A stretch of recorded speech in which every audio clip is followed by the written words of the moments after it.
Good morning, everyone. I think we'll go ahead and get started with today's meeting.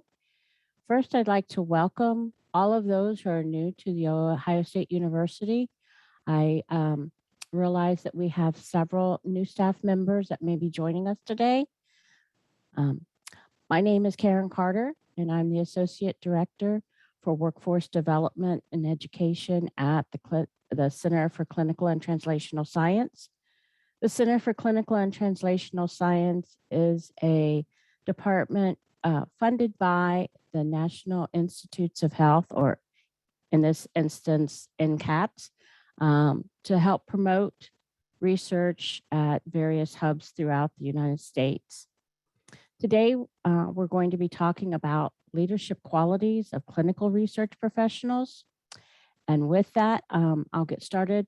If you have questions along the way, please feel free to unmute yourself and perhaps say something, or you can put questions in the chat and I will review those before we end today's session. And with that, let's get started.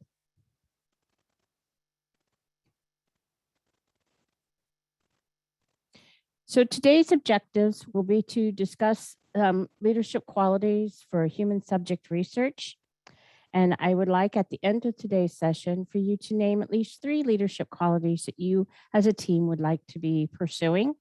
And then also some suggestions as far as developing self-awareness skills, which we will discuss what those are and then provide some resources for the various research teams. So just what is leadership? We often throw these types of terms around a lot, but yet never really take the moment to explain what it is that we're talking about. So in this instance today, leadership is the action of leading or directing others, group, through using either social influence, maximizing the efforts of others to achieve a common goal. Within our clinical research teams, our goal is to complete the protocol of the research and to find the answers that we're seeking. What are some of the benefits of effective leadership? You improve the efficiency of the resources of the institution and you achieve your goals. Plus, also having a cohesive, effective group increases the team member satisfactions and the feelings of self-worth that each member can bring to the team. But who can be a leader? Is it anybody? Is there only one leader to any research team? Can a research team have more than one leader in various roles? We all know that the ultimate responsibility for any human subject research trial is the primary investigator or principal investigator, or as we commonly refer to them as the PI. They are the ultimate responsible party for making sure that the protocol is adhered to and that the study is conducted as they have outlined it. But can there be other leaders within the functioning of a research team? And we'll discuss some of that. And how do you develop those leadership qualities? Is this something that you are just born to? You're either of leader quality or you're not, or is it something that you can develop through professional career development and grow as you grow your career? So let's look into some of those things. In preparing for today's topic, I went through and I, did the old Google, what are qualities of leadership? And one post, here are the top 5, here are the top 10, here are the ones that you have to have, here are the ones you have to, so many different responses. These are some of the qualities that were put forth as being the quality of a leader. Integrity or accountability, the ability to delegate. And I can attest that that is not as simple as it states. Clear communication skills, self-awareness, gratitude, learning agility, influence, empathy, visionary, knowledgeable, honest or trust, relationship builders, decisiveness, motivated, active listener, friendly or approachable, provides constructive feedback, innovative, confident, responsive to requests. And these are all attributes of a quality leadership. Some of them kind of overlap one another. But what we want to be doing is to really be looking at what are those top qualities that we need to be striving for when building our teams. All of these are important qualities. It is very important to have honest and trust within your team. It is important that a leader be visionary and knowledgeable. But when we're talking about this, we're talking about those qualities that are utmost to the functioning of a team. And in this instance, I am specifically referring to a research team. A research team is not the same as a marketing team that is trying to get a message out. A research team is trying to accomplish a common goal of completing a clinical or human subject research trial of some sort, and to complete it ethically and according to the protocol, and to minimize the risks to our participants. With those ideas in head, I had kind of simmered them down to these top 4. Top qualities of a human subject research teams. Now, this is, again, just my approach from being in the workforce, maybe about 12 years now. But a leader in a team needs to have integrity. This is the honesty, and we'll discuss these terms in more depth in just a few moments. Communication skills. It's been my experience that anytime there is an error or a problem, if you drill it down, it has been due to some type of error in communication, miscommunication, lack of communication, poor communication. Communication is key to the effectiveness of a team. Self-awareness, that a leader who is effective has a sense of self-awareness as to who they are, what their traits and personality are, and how they can view others. You may have heard of the term emotional intelligence. And then learning agility. They need to be able to learn quickly, and they need to be able to assimilate information quickly, and to be able to work with the team and to still lead. So let's look at these in a little more detail. So first off, I'd like to ask everyone, in your opinion, based on your experience, what would you say is the number 1 quality for an effective leader?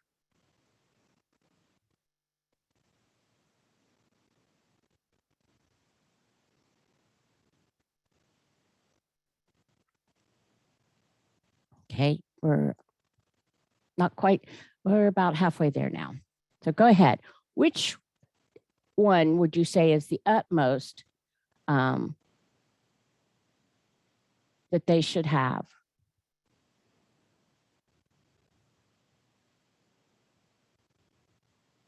Okay, so we're at about 80%. And we'll go ahead and share the results. So it looks as if everyone is saying that their communication skills is about 65, and then the next would be the integrity. So keep that question in mind, and then I'd like to know afterwards if you still feel the same way. So it's an interesting topic.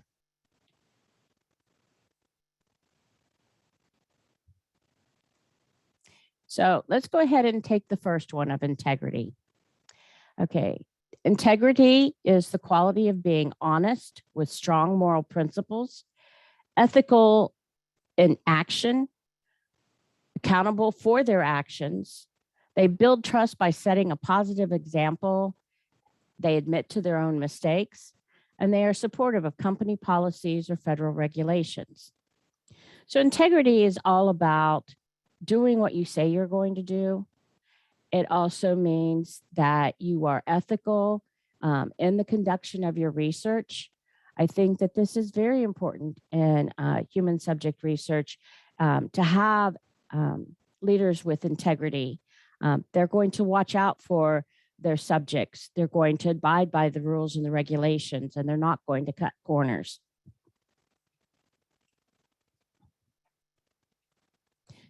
This was a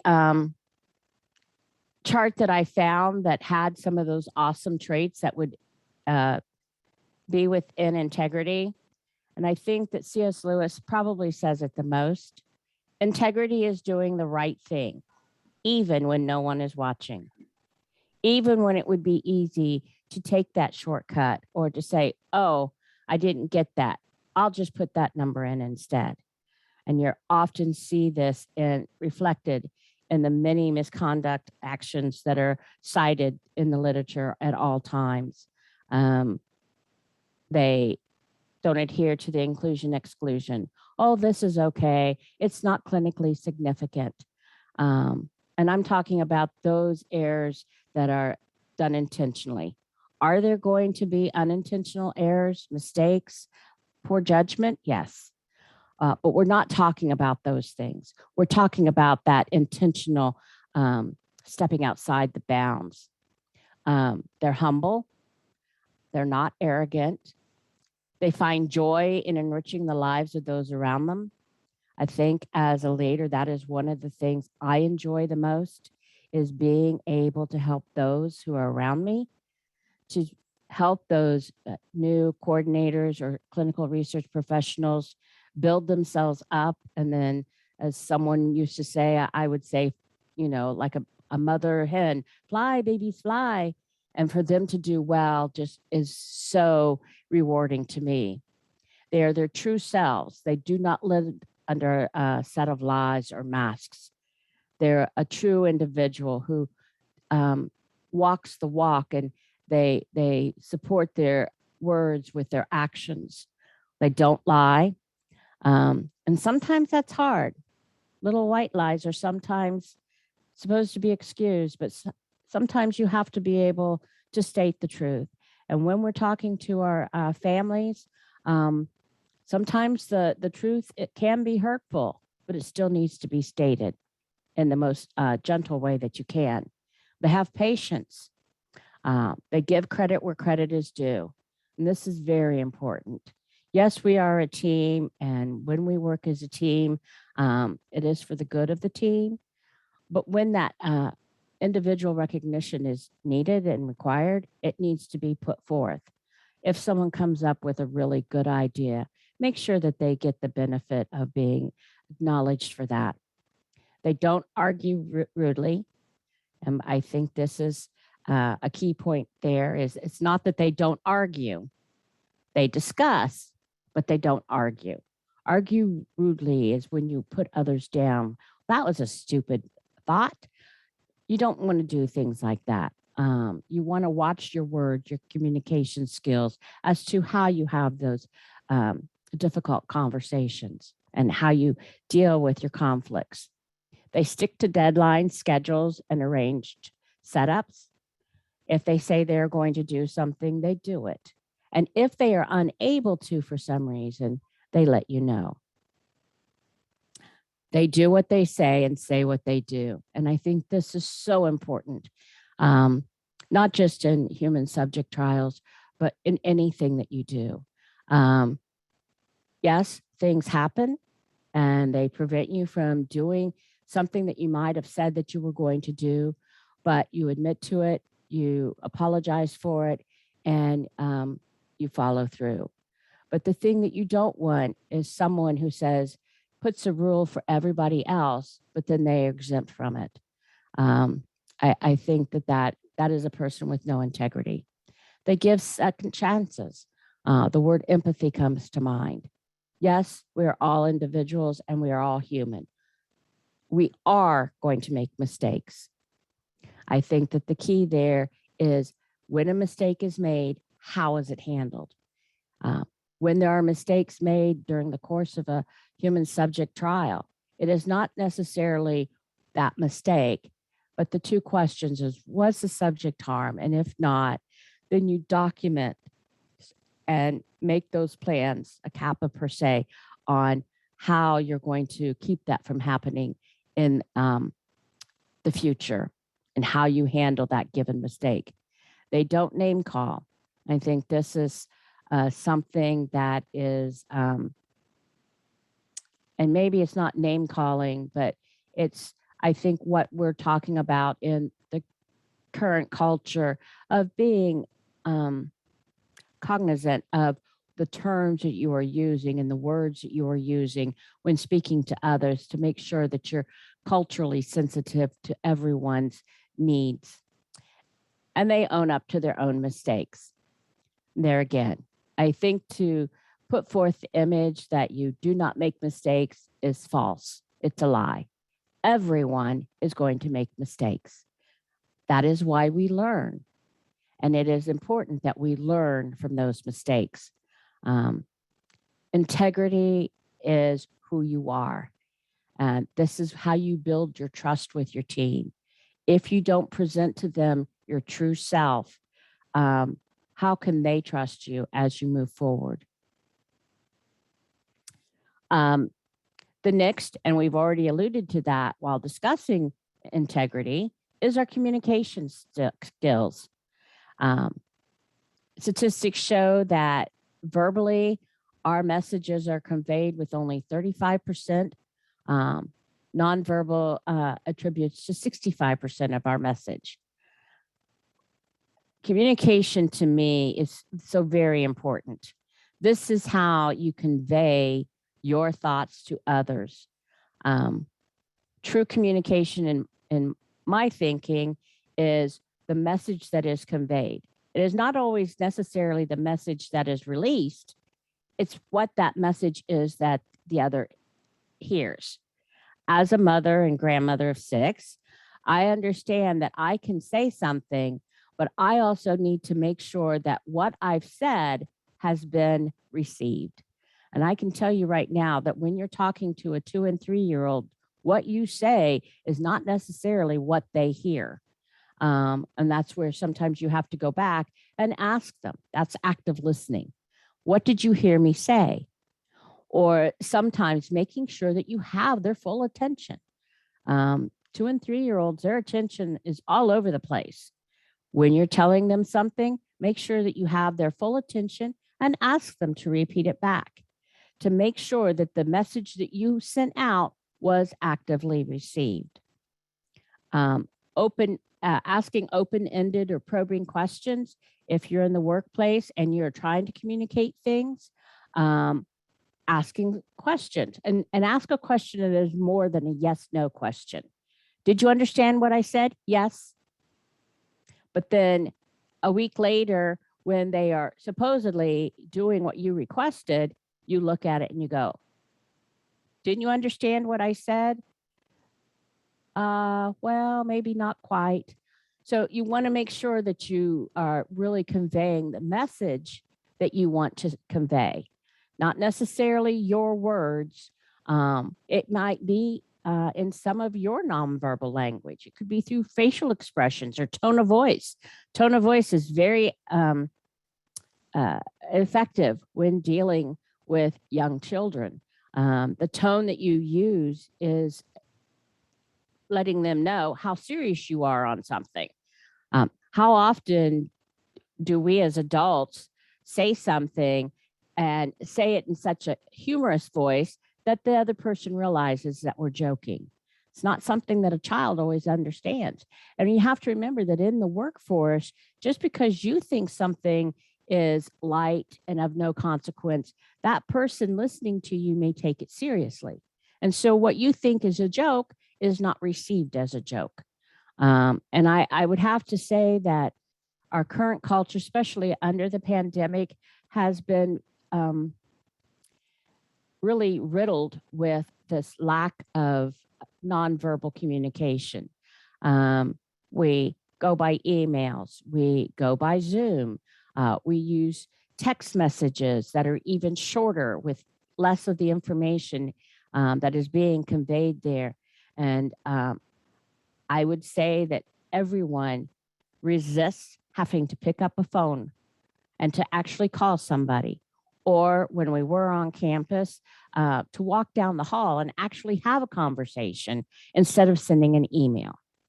And I can tell you that emails, depending on how it is typed, if it's typed in all caps, it conveys anger.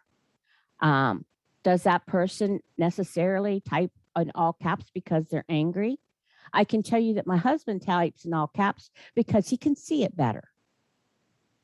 He's not meaning to be mean or upset, but I can tell you if I am at work and I receive his email in all caps, especially if I've just gone through some type of conflict, I will read that with the intention that he's upset about something. And that is how miscommunication is rolled out. When you're in a conversation and instructions and things are being discussed, try to paraphrase or summarize what you've understood. Let that person know that you have understood what they were trying to say. This is very important when having a phone conversation. Follow it up with an email that says, thank you for the call. I understand that this is what we talked about, and this is what our actions are. That is why sometimes you have minutes from meetings. That is to summarize what was discussed and what the action items are to follow in that discussion. And when you're not sure of the message, ask for clarification. We are dealing with some very complex and critical issues when we're conducting these research studies, and it's imperative that we have clear communications. Also be cognizant of the type of communication that you're using. A good quality leader knows when a text is appropriate. They also know when they just need to pick up the phone call or conduct a face-to-face meeting. And they are able to pick up on nonverbal cues. I don't know how many times when in the workplace, someone will come in and they're not necessarily saying anything, but you just know by watching their body language that they're upset about something. Sometimes it's not what they're saying, it's what they are not saying. It can be expressed in their face and the way that they're holding their body. We have experts in the field that will recognize these things. I don't know how many times, you see that report. This person was upset. And what are they basing it on? It was the way they were standing. And yes, we can convey our emotions with these nonverbal cues. But when you're interpreting them, you need to make sure you're interpreting them correctly.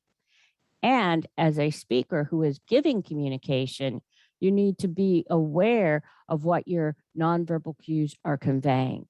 And that's where sometimes you think, oh, if I say it with a smile, they'll know I was joking. And that's not necessarily true. So you need to be careful about some of those.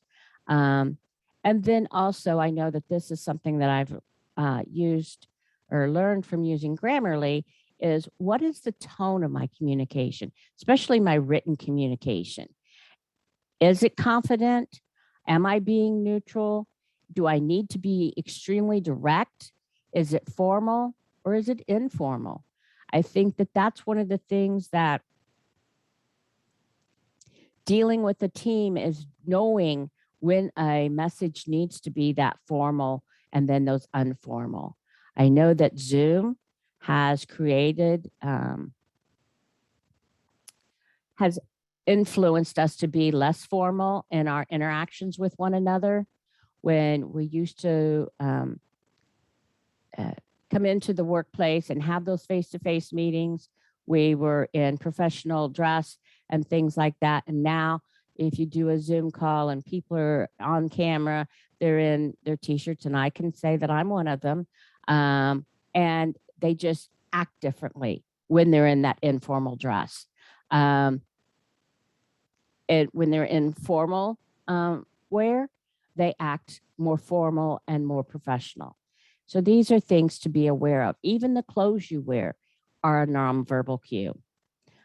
So be cognizant of that as a leader, as to what you are non-verbally communicating,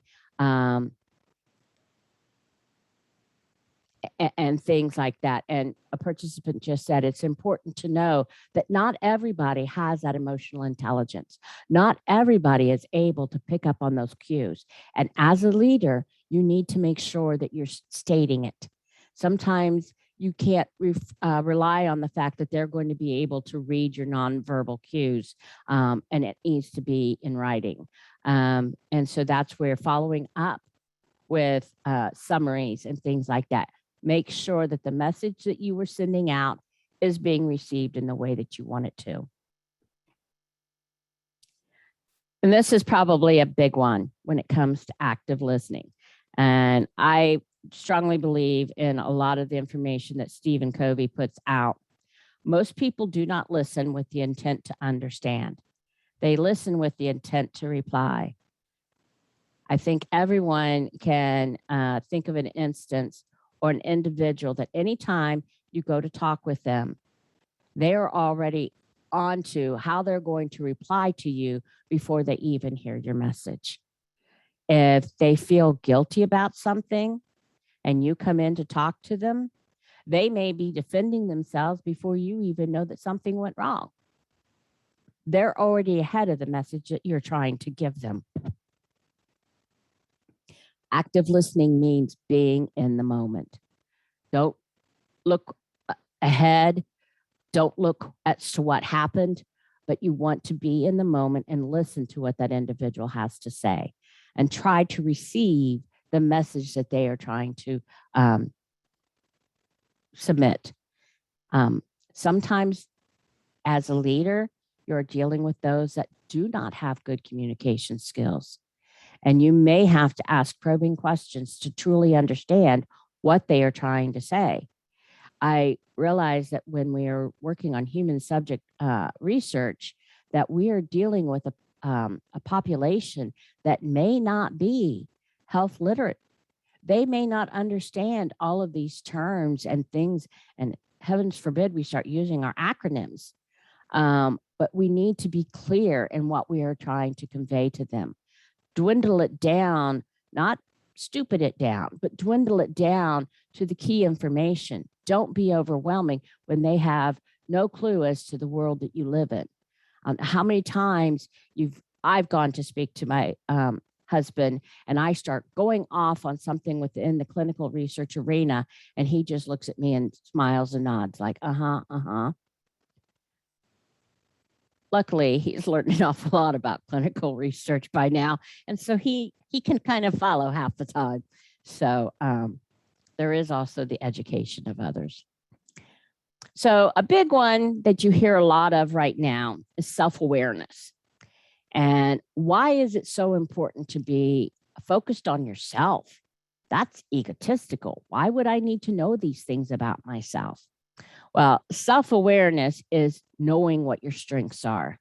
I think in the past, we've often focused on what our weaknesses were, a weakness, and we need to learn to overcome that weakness and to really study about that weakness rather than focusing on what our strengths. What is it that I can bring to the table that maybe no one else can? So knowing what your strengths and your weaknesses are, and then your hidden biases, or as another term for that in today's culture is the unconscious bias. This is probably one that I've often found personally disturbing, that I could have a bias that I don't even realize based on the environment I was raised in or the information that was given to me. So, but understanding that you have those allows you to recognize your own emotions, your own behaviors, your own beliefs, motivations, and characteristics. It aids in the ability to recognize those same emotions, behaviors, and characteristics in others. It creates empathy, and it also builds trust. And trust is important in your integrity. So what exactly are we talking about here? An example might be that someone walks in and they're telling you something, but they're performing some type of habit that just bothers you? Have you ever been in a classroom and the teacher is talking and they're writing on the blackboard? Yes, those old-fashioned chalk and blackboards that they used to write on in the schools. And then all of a sudden, their fingernails go down the board. If you're like me, everything else they say after that is gone, because that scraping of the fingernails on the boards is one of my triggers to kind of just shut everything out. It's a sound that I can't handle. I've also met individuals, and for some reason, I just have that feeling that when they're around, there's just something that bothers me. And almost 9 times out of 10, if I sit down and reflect on it, I can come up with some type of behavior of theirs. Maybe it's fiddling with their hair, I don't know. But there's some trigger that they are doing that is making me step back.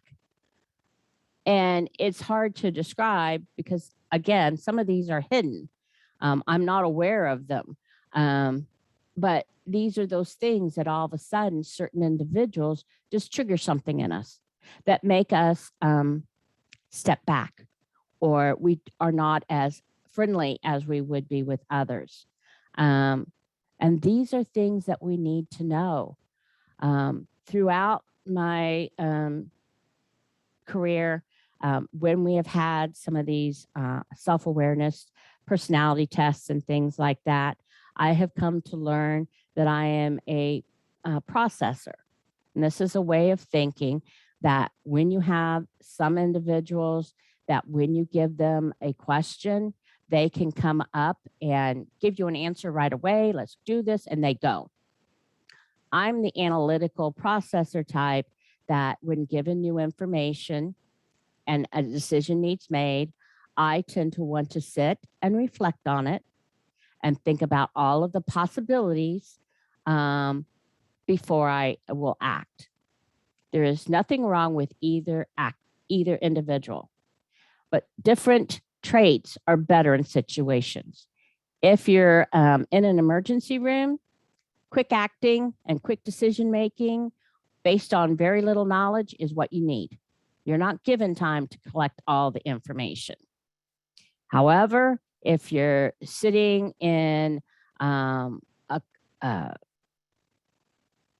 brainstorming session and all this information is coming out and a decision needs to be made, perhaps a little bit of reflection is good because there's so much information coming at you. Different techniques and different styles are good in different environments and different situations. And knowing what your strengths are, knowing what you're able to bring to a team is very vital. And that it also helps you recognize those traits in others. If someone is extremely shy, they don't speak up. But when you get them one-on-one, they have so many ideas and so much to say, but they just don't feel comfortable in a large group. Or have you ever been that one non-PhD sitting in a room and they're all talking and then they turn to you and say, Karen, what do you think? And you're going, I don't know. Or it's not that I don't know, I don't feel comfortable speaking up. And so these are things that it's important to know and to be able to recognize them. It allows you to be empathetic. Empathy is different than sympathy. Feeling sorry for someone, empathy is truly being able to feel what they feel. Having lost parents, both parents, to cancers, I can say that I truly understand when families are dealing with that particular disease, what it means. I understand the turmoils of all of those emotions. Now, if you are talking about a parent who has a child that is extremely ill, while I can sympathize with them, I may not be able to empathize with them because I have never actually gone through those emotions. And it's important to be able to recognize the difference. when you say, I know how you feel, make sure that that is true. And if not, make it sure that they understand that what you're trying to say is, I'm sorry you feel that way. And I can understand, given the circumstances, why you may feel that way, but don't say that you understand it. And that goes back to integrity and truth. Being truthful with our subjects. When they ask, should I do this? You don't know their life and their circumstances. And that's where all you can say is, if it were me, conveying that you don't know what they're walking through. And so having that integrity, that trust, that honesty is very important. So a couple of these, and we'll send these out. These were just some that of the self-awareness tests or personalities that are out there that I would highly suggest as an individual, you look into some of these. As a leader of a research team, it takes a little bit of time, but that time taken away to build your team and to help your team work as a team is invaluable at times. Yes, 10 days before a grant is due is not the time to conduct a team building exercise. 10 days after, that'd be different. So these are links to some online self-awareness. I personally have been through Clifton Strength Finders. I know that our Fisher Business School, they have classes that you can participate in where they go through this process. But Strength Finders is, well, you can order it. It's a little book, and then you go online and you take this assessment. And what it does is it tells you what your top strengths are. And it goes in and it provides a narrative of why those are your strengths, how you can use those strengths. And it is really eye-opening. When I was at Children's, our leader had the entire unit for clinical research services go through and take strength finders. And I would say that afterwards, as a group, we went through and we recognized who had this trait, and there was a lot of commonality. All of us working in a clinical research unit had a lot of strengths that were similar, each with a little different angle to it, but one that I remember highly is WOO, W-O-O. And WOO was if you're that bubbly, outgoing personality that never meets a stranger. That is a person with WOO. For me, and I'm sharing that, has your study team ever completed one of these? Just yes or no.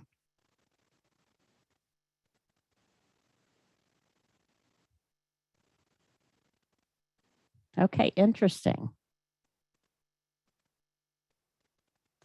Okay, so we've only got about 25%, 20% who have actually had self-awareness instruction. And that is very interesting.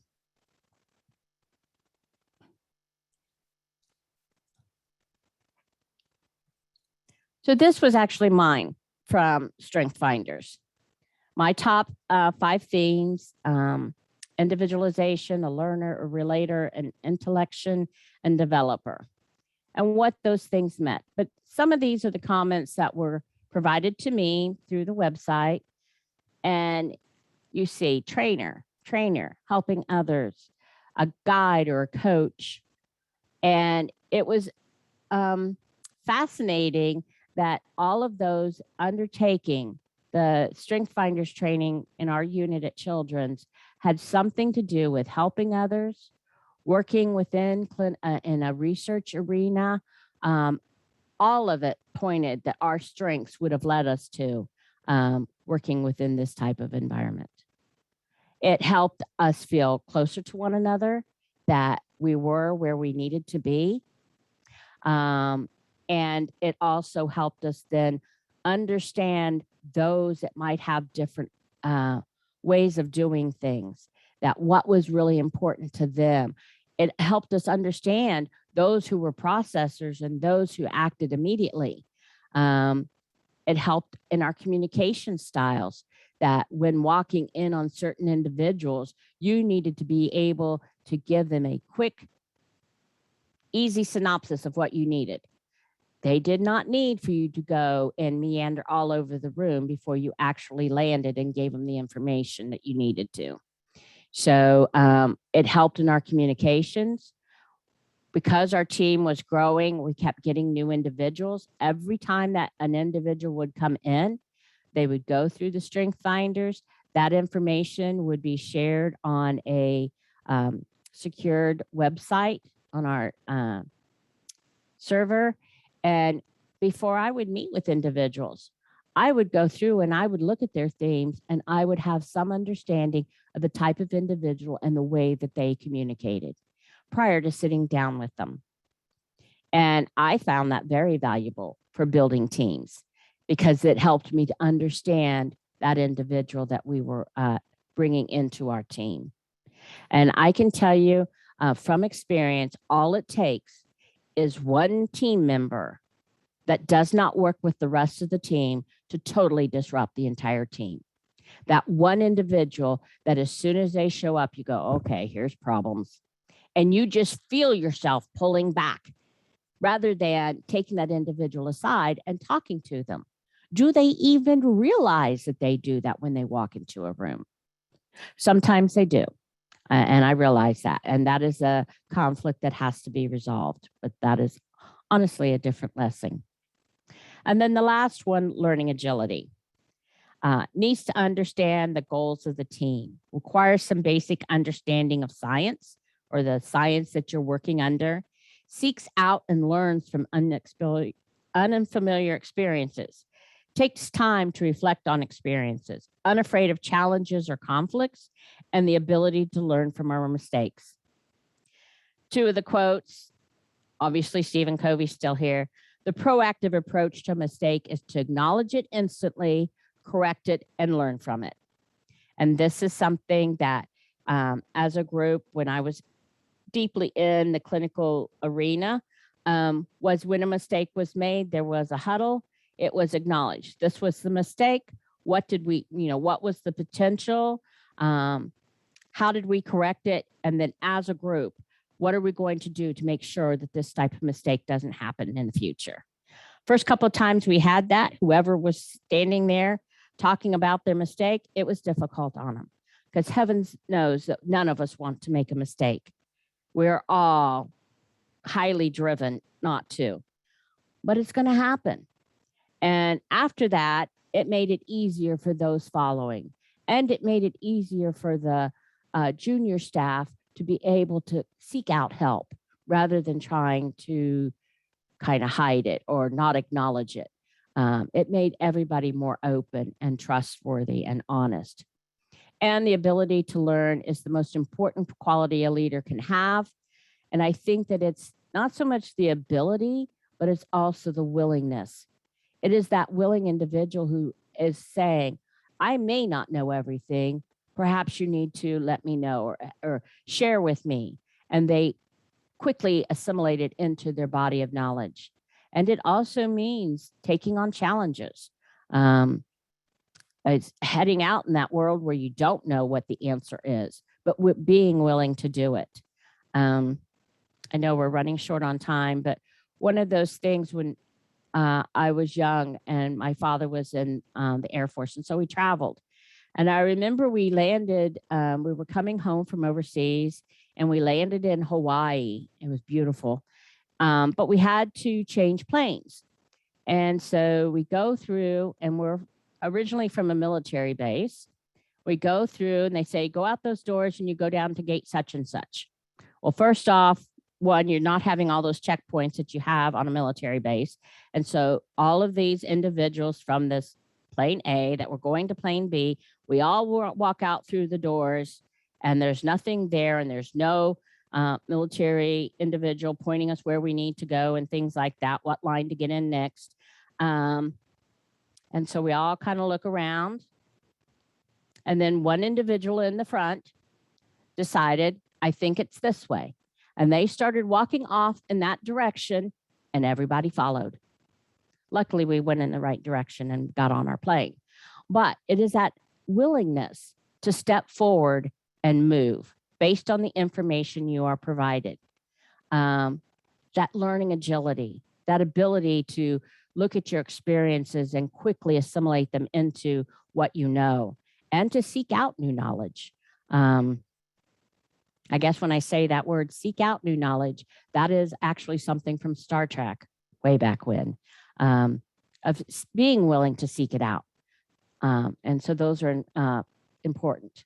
So what are some of the things that if you were in that leadership role or you're wanting to build your leadership abilities, increase your self-awareness and your emotional intelligence, increase how you know yourself so that you can recognize things in others, communicate clearly and provide clear directions, ask for them to repeat back to you what they think they heard, build trust, knowing each individual team member.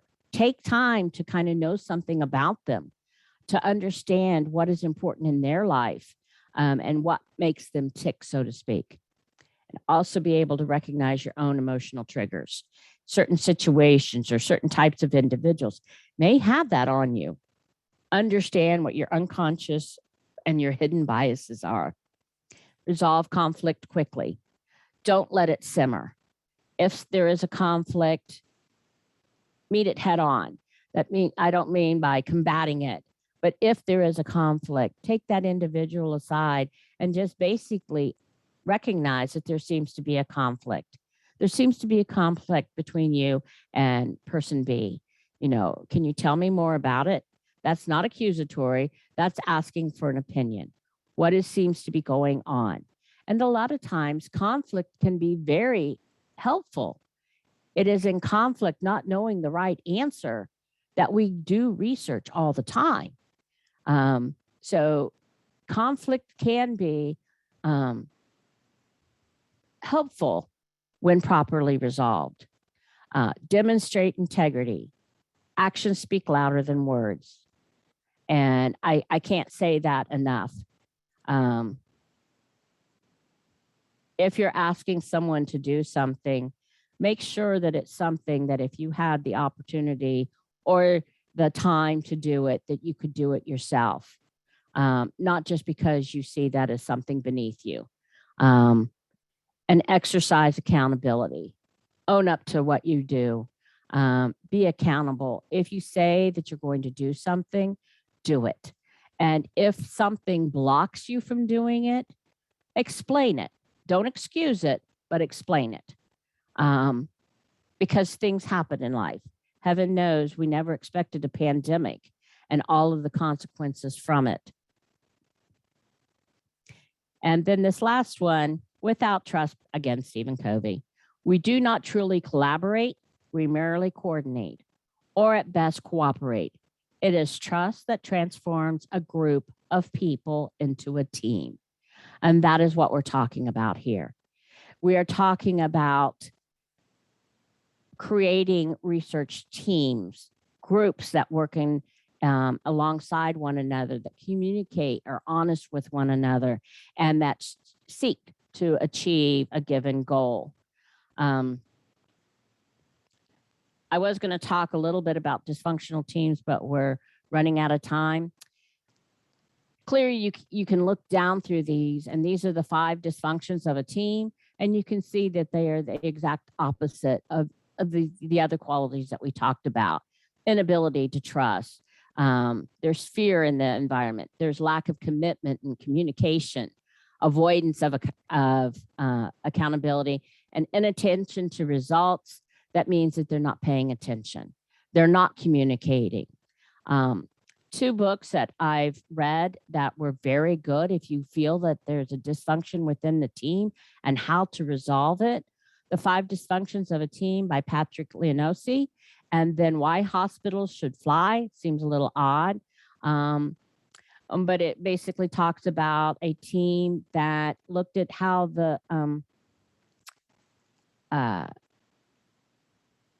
airlines, aviation sets up their rules and regulations, as in they can't afford mistakes. A mistake in a flight is dangerous, just as a mistake in an surgical suite is dangerous. And then our last question, do you feel that clinical research professionals perform a critical role in creating the highly functioning teams? Yes, we do. We are not the PI. We are not the ultimate responsible party, but we are critical in working on the building the communications, seeking out the right communications, and keeping that trust and honesty in our research study.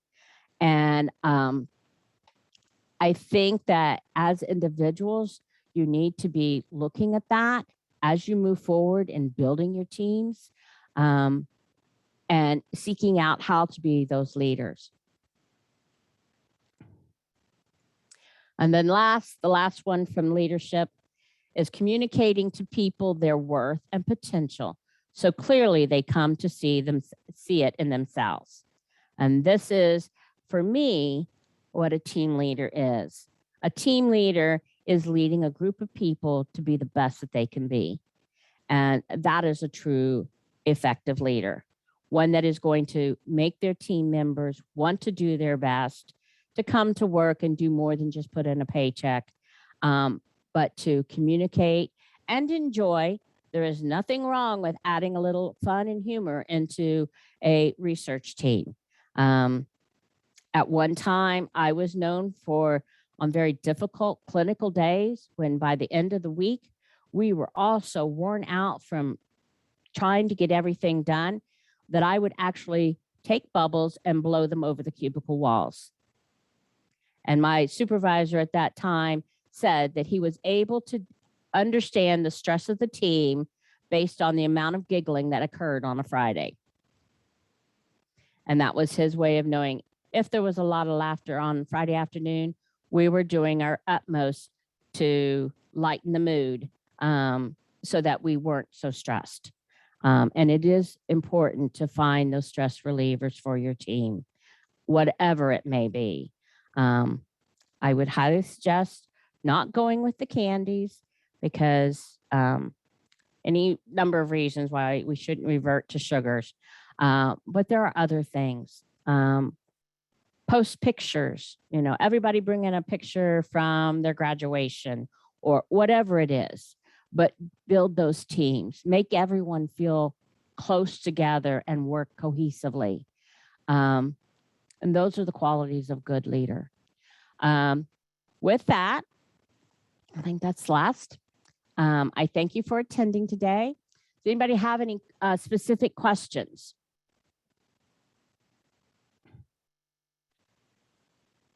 Do you think that as a group, you would be interested in setting up some type of self-awareness training specifically for the coordinators? And then maybe break up into small groups to discuss what your leadership qualities are and to build on those. I'll probably send that out. Okay, there are some that yes. I do believe that it's important. As you move through your career, I think that it is important to be looking at those next steps. You'll hear the term career ladder. And I do believe that the CCTS, and I know for our workforce development, that is one of the things that we're looking at, is not just education of clinical research, the basics, but how to perform those career ladders of where do I go next. I believe that it is the part of the sharing of who we are that we all seek to learn more at all times. We want to make things better. That is the kind of the basics of someone that works in healthcare. They care and they want to help others. And I think that with that, let's make things available to help that. So I give you back 2 to 3 minutes. I guess I didn't pay too close on to the 45-minute meetings, but I do think that this is important, and everyone is a leader in their own world. You're a leader within your family units. You're a leader as a neighbor.